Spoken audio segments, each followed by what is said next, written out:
কি লিখেছে গো? আমি লিখেছি। তাই? মামা পড়ে দেখো।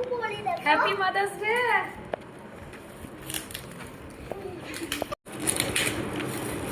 খুলো তাড়াতাড়ি খুলো।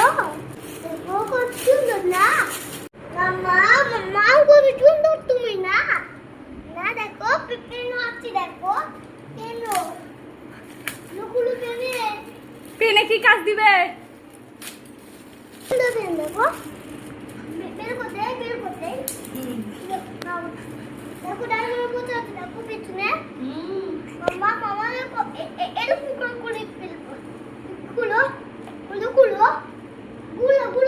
তো ওই মাত্র দেখো কি করবে? পেন দিয়ে কি করবে? কাট দিবে কাকে?